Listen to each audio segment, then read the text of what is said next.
All right, tiebreakers, American League and National League. So we were going to do this whole seeding segment we had planned today, and we'll get to what happened earlier this morning. But tiebreakers in the American League. Now, in the American League, tiebreakers are going to apply when it comes to, obviously, maybe at the top of the AL East, where Baltimore currently has a 2.5 game lead over the Tampa Bay Rays, but Baltimore has the tiebreaker there. It also applies to the American League West, where Houston has a half-game lead over both the Rangers and the Mariners, but all three teams are tied in the loss column at 68.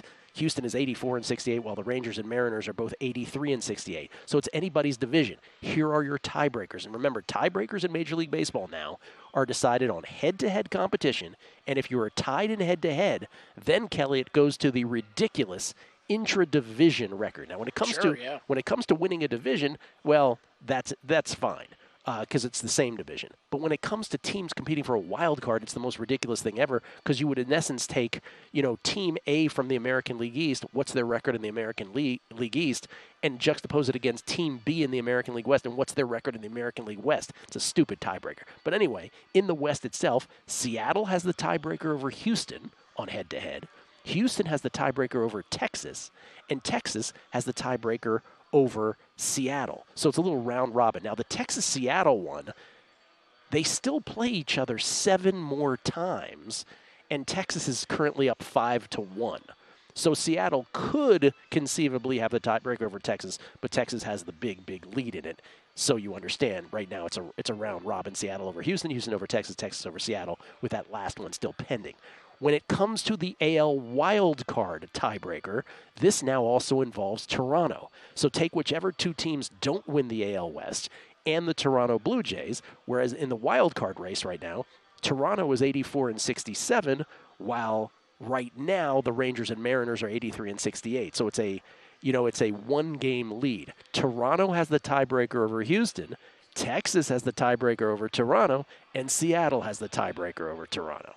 So all of that in the mix in the American League. We'll get to these seeding odds momentarily. Let me just take you to the National League wild card picture. This is a little more simple because there's no divisions really that are up for grabs in the National League. These are all wild card implications.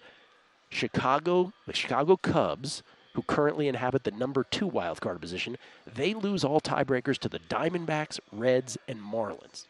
But the Cubs would have the tiebreaker over the Giants.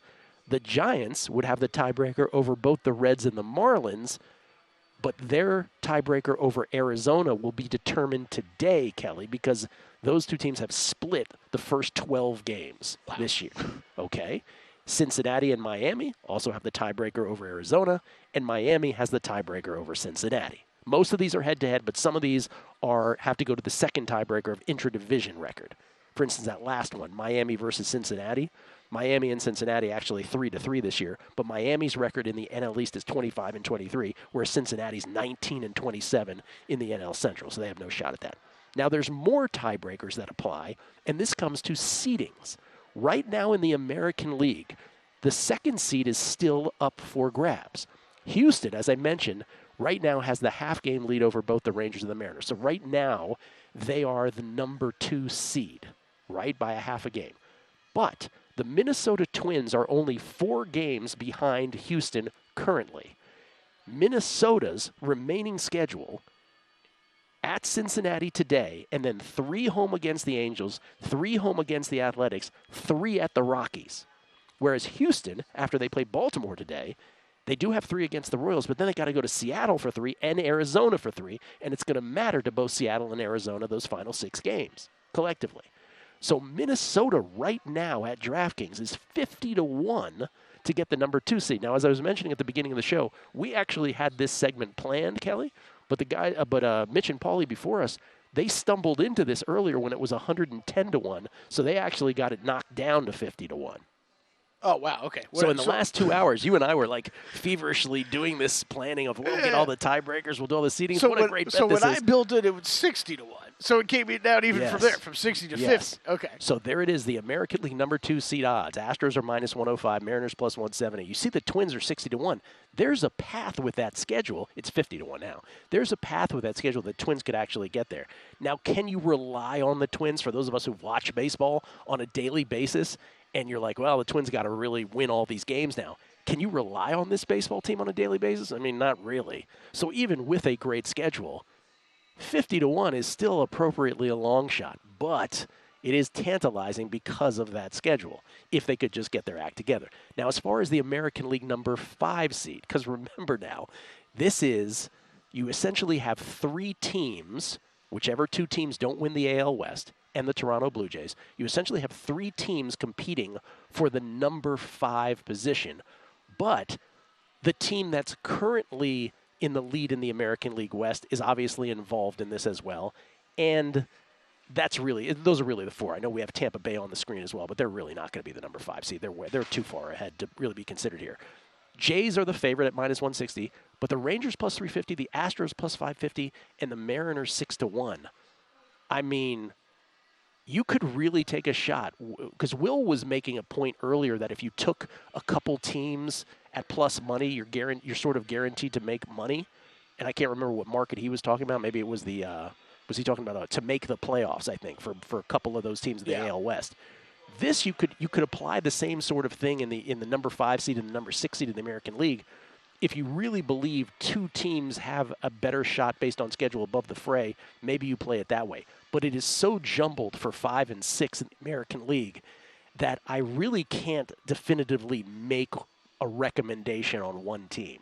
It's too jumbled. You have no idea who's winning the AL West at this point, and the schedules are too murky, and they play each other too many times to randomly know who's going to end up precisely in that seed. This is wild, like the 6 seed odds. 6 seed. Look at this. Plus 210. Astros plus 210, Blue Jays plus 230, Rangers plus 240, Mariners 3 to 1. Even the book is telling you. That's right. Forget that the Yankees are on that screen. Stop it with the Yankees. Even the book is telling you there's no way to know. Right. There's just absolutely no way to know the number 5 or 6 seed in the American League. There's too many teams jumbled. It has to do with who wins the AL West, and then from there it even is jumbled as well. For the National League now, same sort of markets exist for the number 5 and the number 6 seeds. Now here, this is interesting because the Phillies are probably going to be the number 1 wild card team. Number 2 and number 3. Right now, the Cubs have the 1-game lead, so they're the number 2 wild card team. So they would be the number 5 seed currently. Okay, number 2 wild card equals number 5 seed. So if you go to that, the Cubs currently are the plus 330, but they're tied in the loss column with the Diamondbacks. Pardon me. So they are tied in the loss column, which is what you really need to look at. So the Diamondbacks are actually a short shot at plus 165. The Cubs are longer than the Marlins, which makes no real sense to me because the Marlins have a tough schedule and they're 1 game worse in the loss column. So right. Cubs plus 330 to be the number 5 seed is probably a really good bet. I know it's only a 1-game lead over who's in the number 6 position, but plus 330 is pretty juicy to just have that 1-game lead with so few games left. I would actually take a shot at the plus 330. I mean, you're talking about they're a half game back from the Diamondbacks and a half game above the Marlins. Correct. But you're giving me over $3 for them to end up number 5. Right. Let's put it this way. That's a better bet than anything in the American League 5 and 6 markets. So the Cubs to be number 5 at plus 330 gets a slight recommendation from me. And then for the number, do we have the number 6 seed at all? The number 6 seed in the National League, that's going to be a little more murky because this is where it really does come down to, is it going to be the Diamondbacks and Cubs are right now in the driver's seat for 5? Is it going to be the team that doesn't get 5, which is why the Diamondbacks are plus 240 and the Cubs are plus 250? Or will it be from the Marlins, Reds, Giants, Michugas after that? Giants now have fallen all the way back to 25 to 1, by the way, it should be noted. But hey, the Giants win today. That number will change drastically too. I think Cubs number 5, or maybe you do the thing thing with the Cubs Diamondbacks and you bet them both at number 5, and you make money figuring one will get there. Go to VSiN.com/subscribe to become a VSiN Pro subscriber today.